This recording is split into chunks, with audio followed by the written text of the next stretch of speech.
역사란 무엇인가? 이해치카 역사와 사실 두 번째 이야기 시작하겠습니다.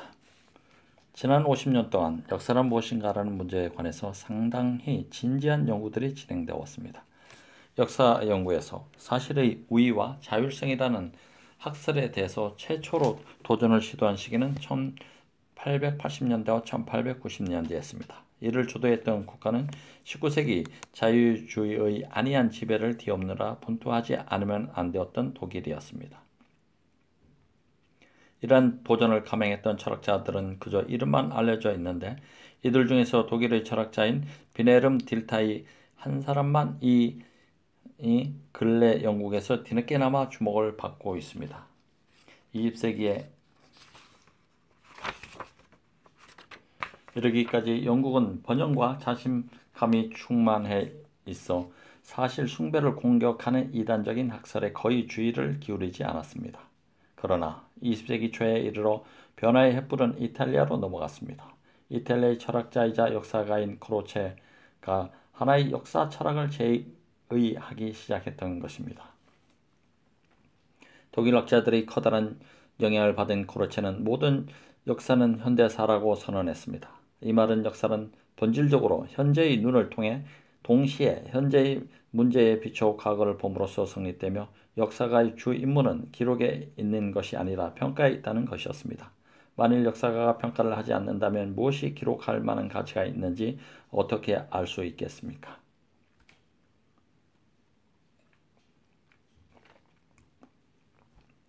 1910년에 미국의 역사가 칼 베커는 의도적으로 자극적인 표현을 사용하여 역사상의 사실이란 역사가 그것을 창조하기 전에는 존재하지 않는다라고 주장하기도 했습니다. 그러나 이렇듯 도전적인 발언조차 당시에는 거의 주목을 받지 못했습니다. 크론체가 프랑스와 영국에서 곽강을 받은 것은 1920년 이후였습니다. 이렇게 된 이유는 크로체가 독일의 선배 학자들보다 치밀한 사상가거나 탁월한 문장가였기 때문이 아니라 제1차 세계대전 이후의 여러 사실들 때문이라고 여겨집니다. 우리에게 현실은 1914년 이전처럼 따뜻한 미소를 지울 수 없는 것으로 비춰졌고 그로 인해 우리는 사실의 권위를 깎아내릴 수 있는 것처럼 보이는 철학에 더욱 가까이 접근할 수 있게 되었던 것입니다. 크로체는 옥스퍼드의 철학자이며 역사가인 노빈 콜링우드에게 큰 영향을 미쳤습니다. 콜링우드는 역사 철학에 지대한 공헌을 남긴 20세기 유일한 영국 사상가였습니다.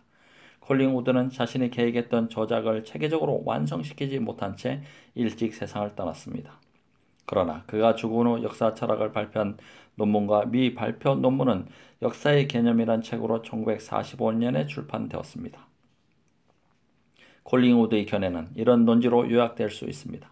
역사 철학은 과거 그 자체를 다루는 것도 아니고 과거 그 자체에 관한 역사가의 사상을 다루는 것도 아니며 상호관계에 있는 양자를 다루는 것이라고 말합니다.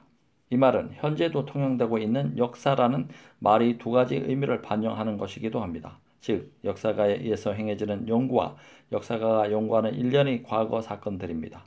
역사가가 연구하는 과거는 죽어버린 과거가 아니라 어떤 의미에서는 아직도 현재 속에 살아있는 과거입니다. 그러나 과거는 역사가가 그 배후에 깔려있는 사상을 이해하지 못한다면 역사가에게 죽은 것, 즉 무의미한 것일 뿐입니다. 그런 이유로 모든 역사는 사상의 역사라고 할 수 있습니다. 또한 역사는 역사가 연구하고 있는 사상이 그의 마음속에 재현된 것이라고 말할 수도 있습니다. 역사가 이 마음속에서 과거를 재구성하는 과정은 경험적인 증거에 의해 이루어집니다. 그러나 이러한 재구성 자체는 경험적 과정이 아니며 또한 사실의 단순한 나열로 그치는 것도 아닙니다. 오히려 재구성의 과정이 사실의 선택과 해석을 지배하는 것입니다. 바로 이것이야말로 과거의 사실을 역사적 사실로 만들어주는 것입니다. 이 점에서 콜링우드와 가까운 견해를 보이는 케임브리지 대학의 미셸 오크셔트 교수는 역사는 역사가의 경험이다. 역사는 역사가만이 만드는 것으로 역사 쓰는 것만이 역사를 만드는 유일한 방법이라고 하였습니다. 이러한 신랄한 비판은 중요한 문제가 약간 남아있지만 몇 가지 잊혀졌던 진리를 깨우쳐주고 있습니다. 첫째로 역사상의 사실은 순수한 형태로 존재하는 것도 아니고 또한 존재할 수도 없는 것이기 때문에 결코 순수하게 우리 앞에 나타날 수가 없다는 것입니다. 다시 말하면 언제나 기록자의 마음속에서 굴절될 수밖에 없다는 것입니다. 따라서 역사책을 대할 때 우리는 그 책에 어떤 사실이 담겨 있는가에 관한 문제보다는 이 책을 쓴 역사가가 어떤 사람인가에 더 관심을 가져야 할 것입니다. 여기서 저는 케임브리지 대학에서 근대사 왕립 광자 교수를 역임하였던 맥콜리 트리빌리언이라는 위대한 역사가의 예를 들까 합니다.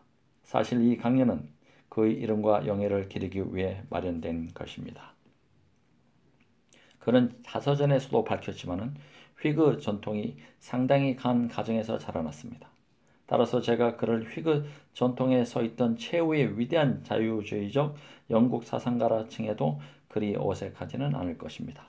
그의 가계를 거슬러 올라가 보면 먼저 위대한 휘그의 역사가이자 정치가인 조지 오토 빌리언을 거쳐 휘그 역사가들 중에서 가장 위대한 역사가인 토머스 맥콜리에 이르게 되는데 이 사실들을 간과해서는 안 될 것입니다. 테리 빌리언의 저서 중에서 가장 뛰어나고 원숙한 경지에 오른 앤 여왕시대의 영국도 이러한 배경에서 쓰여진 것입니다. 따라서 독자들도 이러한 배경을 염두에 두고 읽어야만 그 중요성과 의미를 충분히 파악할 수 있습니다. 사실 저자 역시 독자들로 하여금 이런 배경을 염두에 두도록 해놓고 있습니다. 추리소설을 즐겨 읽는 사람이 흔히 그렇듯 책을 읽기 전에 먼저 뒷부분부터 보십시오. 제 상고의 마지막 몇 페이지를 보시면 오늘날 휘그적 역사 해석이란 것이 무엇인지 제가 보기에도 아주 잘 요약해 놓았다는 생각이 듭니다. 트리빌리언은 여기서 휘그적 전통의 기원과 발전상을 밝히려 했고 또 휘그 역사의 창시자인 윌리엄 3세가 사망한 후 수년간에 걸쳐 직접적으로 밝히려고 했습니다. 물론 이것이 영국 스튜어트 왕조의 마지막 여왕인 앤 여왕 치하에서 일어났던 사건을 연구한 유일한 해석이라고는 할 수 없습니다. 하지만 타다한 해석인 동시에 트리빌리언에 의해서 내려진 알찬 해석이라고 할 수 있습니다. 그러나 이 해석의 가치를 완전히 이해하려면 역사가들이 무슨 일을 하는지를 알지 않으면 안 됩니다. 만일 콜링우드의 말처럼 역사가가 극중 인물의 마음속 움직임을 상상 속에서 재현해야 한다면 그 다음 독자들은 역사가의 마음속에서 일어나는 일을 재현해야 하기 때문입니다. 이런 이유로 우리는 사실에 대한 연구를 시작하기 전에 우선 역사가를 연구하지 않으면 안 됩니다. 물론 이런 일은 그렇게 어려운 일은 아닙니다. 이런 일들은 대학생 여러분이 이미 하고 있는 일이니까요. 만일 어떤 학생이 성주도대학의 대학자인 존슨 신부의 저서를 읽어보라는 권유를 받았다고 칩시다. 그럴 경우 머리 회전이 빠른 학생이라면 곧 성주도 대학에 다니는 친구를 찾아가서 존슨 신부라는 인물은 어떤 사람이며 그가 관심을 두고 있는 분야는 무엇인가부터 물어볼 것입니다. 여러분도 역사책을 읽을 때 역사가의 속삭이는 소리에 귀를 기울여야 합니다. 만일 아무것도 듣지 못했다면 여러분이 기모거리든지 여러분이 읽고 있는 책을 쓴 역사가가 바보든지 둘 중에 하나일 것입니다. 사실이란 결코 생성각에 놓여 있는 생성 같은 것이 아닙니다. 사실은 넓어 때로는 접근할 수조차 없는 바닷속을 헤엄쳐 다니는 물고기와 같습니다. 역사가가 무엇을 낚을지는 부분적으로 우연도 작용하지만 대체로 그가 바다의 어디쯤에서 낚시를 하는지 어떤 낚시 도구를 선택하는지에 따라 결정될 것입니다. 물론 이 두 가지 요인은 그가 어떤 물고기를 잡으려 하는가 그 종류에 따라 결정될 문제이지만 말입니다. 대체로 역사가는 자신이 관심을 갖고 있는 사실을 손에 넣을 이런 경향이 있습니다. 역사는 해석이 필요한 일입니다. 실제로 조지 클라크 경의 말을 뒤집으면 역사는 과일의 과육처럼 의심스러운 사실에 둘러싼 해석이라는 단단한 핵이라고 말한다면 이 말은 틀림없이 일방적이고 오해를 불러일으킬 만한 것입니다. 그러나 클라크 경이 내린 본래의 경위보다 더하지는 않을 것입니다. 콜링우드가 말한 두 번째 점은 더 잘 알려진 사실입니다. 역사가는 자신이 연구하고 있는 사람들의 마음과 그 사람이 행한 행위의 배후에 깔려있는 사상을 상상력을 통해서 이해할 필요가 있다는 것입니다. 제가 여기서 공감이라고 하지 않고 상상력을 통해 이해한다고 말한 것은 공감이란 용어가 동의한다는 뜻을 내포하고 있다고 생각할 수 있기 때문입니다. 19세기는 중세사 연구가 대단히 빈약했던 시기입니다. 그 이유는 19세기 사람들이 중세의 미신적 신앙과 이 신앙으로 말미암은 야망성에 반발하여 상상력을 통해 이해하는 것조차 의미를 두지 않으려 했기 때문입니다. 여기서 브루크하르트가 30년 전쟁에서 관해 언급한 신랄한 비평의 귀를 기울여 볼까요? 그는 가톨릭이든 프로테스탄트든 자기 구원을 국가 통합보다 우선시하는 것은 교리에 대한 수치라고 말했습니다. 국가를 수호하기 위해 사람을 죽이는 것은 옳고 칭찬받아 마땅하지만은 종교를 수호하기 위해 사람을 죽이는 것은 잘못이고 어리석은 짓이라고 배워온 19세기 자유주의 역사가들로서는 30년간 새 전쟁을 치른 사람들의 정신 상태를 들여다보는 일이 매우 어려웠을 것입니다. 이러한 어려움은 현재 제가 연구하고 있는 분야에서 특히 심각합니다. 과거 10년간 영어 사용 국가들에서 나온 구소련에 관한 문헌의 대부분과 소련에서 나온 영어 사용 국가에 관한 문헌 중에 상대방 마음속의 움직임을 상상력을 통해 이해하려 한 것이 전혀 없습니다. 가장 기초적인 이해조차도 못한 것들뿐입니다. 상대방의 언행은 언제나 악에 차 있고 비상식적이고 위선적인 것으로 보이게 되어 있습니다. 역사가가 자신이 쓰고 있는 인물의 마음과 어떤 형태로든 접촉이 불가능하면 역사라는 것이 쓰여질 수 없습니다. 세 번째 점은 현재 시각을 통해서만 우리는 과거를 볼 수 있고 과거를 이해할 수 있다는 것입니다. 역사가는 자기 시대를 살아가는 사람입니다. 따라서 인간이 존재하는데 필요한 조건에 의해 그 시대에 속박받게 마련입니다. 역사가가 쓰는 용어 자체와 그 시대를 분리할 수 없습니다. 예를 들면 민주주의, 제국, 전쟁, 혁명과 같은 용어들입니다. 따라서 역사가들은 이런 한계에서 결코 벗어날 수가 없습니다. 고대 역사가들은 자신들이 이런 함정에 빠져 있지 않다는 것을 가시하기 위해 폴리스나 플레부스와 같은 용어들을 원어로 즐겨 사용하곤 했습니다. 그러나 이런 행위는 전혀 도움이 되지 않는 법입니다. 왜냐하면 그들도 현재 살아있기 때문입니다. 귀에 익숙하지 않는 옛날 용어들을 사용한다 해서 과거 속으로 숨어 들어갈 수는 없습니다. 이를테면 그리스인들이 입던 외투나 가운을 걸치고 강의를 한다고 해서 더 훌륭한 그리스나 로마 역사가 될 수 없는 것과 같은 이치입니다. 역대의 프랑스 역사가들은 프랑스 혁명에서 두드러진 역할을 했던 파리의 군중을 몇 가지 단어로 불러왔습니다.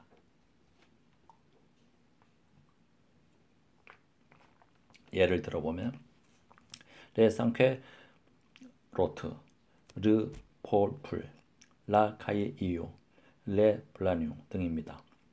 이런 사람들은 게임의 규칙을 알고 있으며 정치적 관련성에 대해 특별한 해석을 내릴 수 있는 능력을 지니고 있습니다. 그러나 역사가는 선택할 의무가 있습니다. 언어를 사용하는 데 중립이란 있을 수 없습니다. 또한 이것이 언어만의 문제로 그치는 것이 아닙니다. 지난 100년간 유럽에서의 세력 균형의 변화는 프리드리 대왕에 대한 영국 역사가들의 태도를 바꾸어 놓았습니다. 기독교 내부에서 일어난 가톨릭과 프로테스탄트 사이의 세력 균형의 변화도 역시 노열라, 루터, 크로멜 등과 같은 인물들에 대한 영국 역사가들의 태도를 근본적으로 바꾸어 놓았습니다.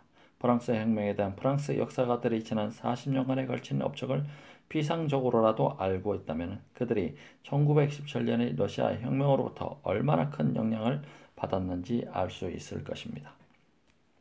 이처럼 역사가는 과거에 속해 있는 것이 아니라 현재 속에 속해 있습니다.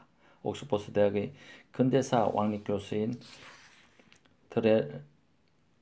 트레버로퍼 교수는 역사가는 과거를 사랑하지 않으면 안 된다고 말한 적이 있습니다. 이는 받아들이기 어려운 권위이기도 합니다. 과거를 사랑한다는 것은 노인들이나 과거 사회를 그리워하는 낭만주의적 표현이자 현재나 미래에 대한 신념이나 관심을 상실한 징후로 볼 수도 있기 때문입니다. 이런 상투적인 표현에 똑같이 상투적으로 응한다면 저는 과거의 죽은 손으로부터 스스로를 해방시키자라는 문구를 선택할 것입니다. 요컨대 역사가의 기능이란 과거를 사랑하는 것도 아니고 과거로부터 스스로를 해방시키려는 것도 아니며 현재를 이해하는 열쇠로서 과거를 숙지하고 이해하는 것입니다. 지금까지 우리가 콜링우드 사관으로 불릴 수도 있는 몇 가지 역사적 통찰을 살펴보았다면 이제는 여기에 담긴 몇 가지 위험을 생각해 볼까 합니다. 역사 소설에서 역사의 역할을 강조하는 논리적 기결을 숙지하다 보면 결국 어떤 객관적인 역사도 배제될 수 있다는 겁니다. 즉, 역사라는 것은 역사가 만드는 것으로 굳어진다는 말입니다. 사실 콜링 우드 본인도 그의 편집자가 인용한 발표되지 않은 노트를 통해 다음과 같은 결론에 이르고 있습니다. 성 아우구스티누스는 초기 기독교라는 관점에서 역사를 전망했고 프랑스의 역사가이자 성직자인 디유몽은 17세기 프랑스인의 관점에서 영국의 역사가이자 정치가인 기본은 18세기 영국인의 관점에서 독일 최대의 로마사가인 몬젠은 19세기 독일인의 관점에서 역사를 전망했다. 이들 중 어느 것이 올바른 관점인가를 가리키는 것은 아무런 의미가 없다. 이들의 어떤 관점도 선택한 사람에게는 유일하게 가능한 관점이기 때문이다. 결국 이렇게 되면 완전한 해주에 빠지게 됩니다. 옥스퍼드 대학 근대사 왕립 학교 교수인 제임스 블루드의 말처럼 역사란 어린 아이들의 글자 놀이와 같아서 아무 것이나 마음에 드는 단어를 말할 수 있다는 식이 될 수 있기 때문입니다. 콜링 우드는 풀과 가위의 역사, 즉 역사는 단순히 사실만을 편집하는 라는 식의 역사관에 반대했던 사람입니다. 그러다 역사를 인간의 머릿속에서 짜내는 것으로 보는 견해에 근접하게 되었습니다. 그리고 결국에 앞서 인용했던 조지 클라크 경의 말인 객관적인 역사 진리는 없다는 결론으로 돌아가 본 것입니다. 역사는 의미가 없다는 논리 대신 오히려 무수한 의미가 있지만은 어느 것이 더 올바르다고 할 수는 없다는 이론이 나왔으니 결국 무엇이든지 마찬가지라는 이론이 되어버린 것입니다. 그러나 어쨌든 간에 두 번째 이론도 첫 번째 이론과 마찬가지로 찬성할 수는 없습니다. 보는 각도를 달리하면 산의 모습이 달라진다는 이유로 산에는 원래 객관적인 모습을 없다거나 여러 모습을 갖고 있는 것이라는 결론을 내릴 수 없는 것과 같은 이치입니다. 마찬가지로 역사상의 사실을 설정할 때 해석이 필수적인 역할을 한다고 해서 또 역사상의 해석이 전적으로 객관적이지 않다고 해서 이 해석이 저 해석이 모두 같다거나 역사적인 사실의 객관적인 해석에서 근본적으로 비난을 면할 수 있다는 식의 말을 해서는 안 됩니다. 역사에서 언급하는 객관성이란 정확히 무엇을 의미하는지 그것은 나중에 다시 고찰하겠습니다. 그러나 콜링 우드의 가설에는 이보다 훨씬 큰 위험이 숨어 있습니다. 만일 역사가가 자신이 연구하는 시대를 자기 시대의 눈을 통해 봐야 하고 과거의 문제를 오늘날의 문제를 푸는 열쇠로 생각하고 연구해야 한다고 칩시다. 그러나 역사는 완전히 실용적인 사실관계에 빠져 올바른 해석의 기준은 현재의 어떤 목적에 부여해야 한다고 주장하게 될 것입니다. 이런 가설에 따르면 역사상의 사실은 아무것도 아니고 해석이 전부가 되고 말 것입니다. 일찍이 니체는 이 문제를 이렇게 언급한 적이 있습니다. 우리에게 어떤 의견이 틀렸다는 것은 곧 그 의견에 대한 반대를 의미하는 것은 아니다. 문제는 그것이 얼마나 생명력을 복돋워 주고 보존해 주는지 나아가서 종족을 보존하는 번창시켜 주느냐 하는 것이다. 아마 이처럼 명백하고 진실한 말도 없을 것입니다. 미국의 실용주의자들도 이 같은 방향으로 나아갔습니다. 지식이란 하나의 목적을 위한 것입니다. 지식의 타당성은 목적의 타당성과 연결되어 있습니다. 그러나 이러한 이론을 공경연히 말하지 않더라도 그 실체는 적지 않은 불안감을 주는 경우가 많습니다. 제 자신의 연구 분야만 하더라도 사실을 마구 다루어 터무니없는 해석을 한 경우도 허다합니다. 역사소설에서 소비에트 학파와 반소비에트 학파들이 내놓은 극단적인 저서를 몇 권 정도 해 보십시오. 순수한 사실의 역사라는 19세기 환상적인 안식처의 일종의 동경을 갖게 될 것입니다. 이는 결코 놀라운 일이 아닙니다. 그러면 20세기 중엽인 현 시점에서 사실에 대한 역사가의 의무를 어떻게 규정하면 좋을까요? 지난 수년간 저 역시 문서들을 찾아다니라 많은 시간을 소비했고 그 문서들을 정독했습니다. 역사를 소설할 때도 사실을 있는 그대로 전하기 위해 줄을 충분히 달려고 노력했던 터라 사실이라 문서를 너무 소홀히 다룬다는 비난에서 벗어날 수 있으리라고 생각합니다. 사실을 존중해야 한다는 역사가의 의무란 자신이 다루는 사실의 정확성을 확인하는 것으로 끝나는 것은 아닙니다. 역사는 자신의 연구하는 주제나 적용하려는 해석에 어떤 의미에서 관계가 있는 사실을 남김없이 그려내려는 노력을 하지 않으면 안 됩니다. 이미 알려져 있거나 아니면 알 수 있는 사실을 전부 다 말입니다.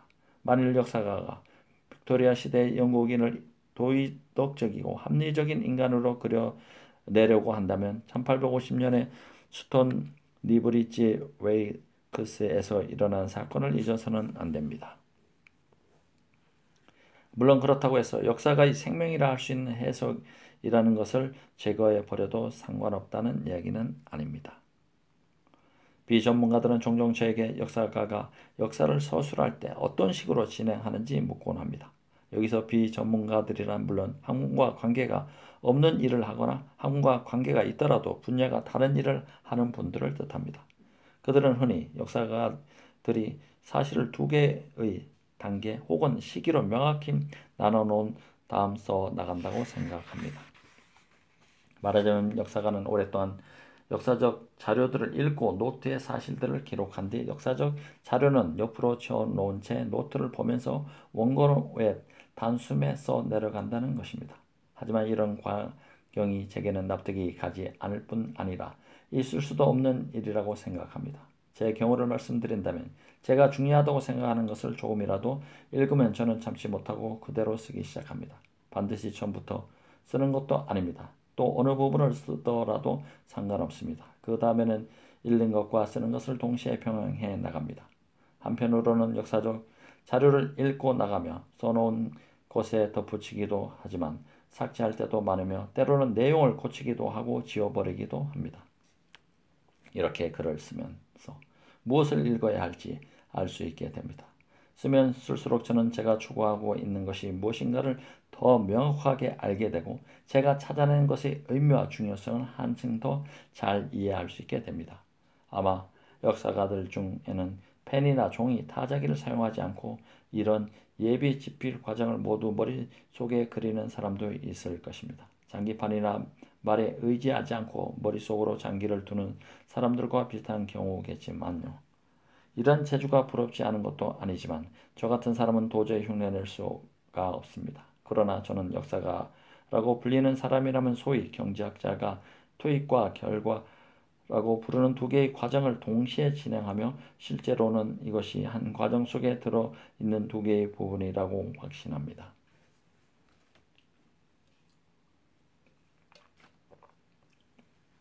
만일 여러분이 이 두 과정을 떼어 놓으려고 하거나 하나를 다른 것보다 위에 놓으려고 한다면 여러분은 그 두 가지 모순 중 어느 한 가지에 빠지고 말 것입니다. 첫 번째는 의미도 중요성도 없는 가위와 풀의 역사를 쓰거나 아니면 선전문이나 역사소설 같은 것을 쓰게 될 것입니다. 즉 역사와는 아무런 관련도 없는 글을 장식하는데 단지 과거의 사실을 인용하는 작업을 할 뿐이라는 이야기입니다.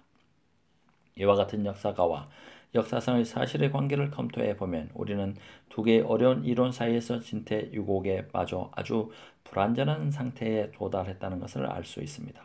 다시 말해 역사를 사실의 객관적인 편집이라고 보고 해석에 대한 사실의 무조건적인 우월성을 주장하는 이론도 지지할 수 없으며 또 역사적 사실을 확립하고 해석하는 과정을 통해 이를 지배하는 역사가의 주관적인 산물을 역사라고 주장하는 이론도 타당치 않습니다. 즉 앞의 이론은 무게중심을 과거에 두는 습관 역사관이며 뒤의 이론은 무게중심을 현재에 두는 역사관이라고 할 수 있습니다. 그러나 우리 상황은 보기보다 불안정한 것은 아닙니다. 그리고 우리는 사실과 해석이란 이분법적 대립이 이번 강연을 통해 여러 형태로 변모하여 나타난다는 것을 알게 될 것입니다. 이를테면 독특한 것과 일반적인 것, 경험적인 것과 이론적인 것, 객관적인 것과 주관적인 것 등을 말입니다. 역사가가 처한 공경은 인간 본성의 반영이게 마련입니다. 인간이란 태어난 지 얼마 안 되는 갓난 아기 때나 나이가 많은 고령의 노인이 되었을 때를 제외하고는 결코 환경에 전적으로 얽매이는 것이 아니며 무조건적인 환경에 지배당하지도 않습니다. 또한 인간은 환경으로부터 완전히 독립되어 있거나 완벽하게 환경을 지배할 수도 없습니다. 인간과 환경의 관계는 역사가와의 주제의 관계입니다. 역사가는 사실이라는 것의 한없는 노예도 아니지만 포악한 주인도 아닙니다. 역사가와 사실의 관계는 평등한 관계이며 서로 주고받는 관계입니다. 역사가가 집필한 일을 잠깐 멈추고 조금만 진지하게 생각해 보면 알 수 있는 일입니다. 역사가는 자신의 해석에 사실을 맞춰가고 또 자신이 알고 있는 사실에 따라 해석을 만들어가는 끊임없는 과정에 놓여 있습니다. 그중 하나를 우위에 둔다는 것은 불가능한 일입니다. 역사가는 잠정적인 사실 선택과 자신에 의해서든 다른 사람에 의해서든 그 선택을 하게 해준 잠정적인 해석으로 시작합니다. 일이 진행에 따라서 해석이나 사실의 선택 및 정리는 상호작용을 통해 미묘하게 어쩌면 무의식적으로 변화를 일으킵니다. 그래서 역사가는 현재의 일부이고 사실은 과거에 속하므로 이 상호작용에는 현재와 과거의 상호관계가 포함되어 있습니다. 역사가와 역사상의 사실은 서로에게 꼭 필요한 것입니다. 사실을 갖지 못하는 역사가는 뿌리를 내릴 수 없는 식물과 같아서 열매를 맺을 수 없습니다. 반대로 역사가가 없는 사실이라는 생명도 없고 의미도 없습니다. 그렇기 때문에 역사란 무엇인가? 라는 물음에 대한 최초의 대답은 이렇게 말씀드릴 수 있습니다.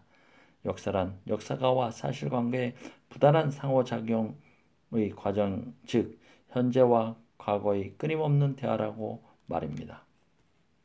역사란 역사가와 사실 사이의 부단한 상호작용의 과정, 즉 역사와 현재와 과거의 끊임없는 대화라고 말입니다. 현재와 과거의 끊임없는 대화. 역사가의 사실 두 번째 이야기 여기서 마치겠습니다. 감사합니다.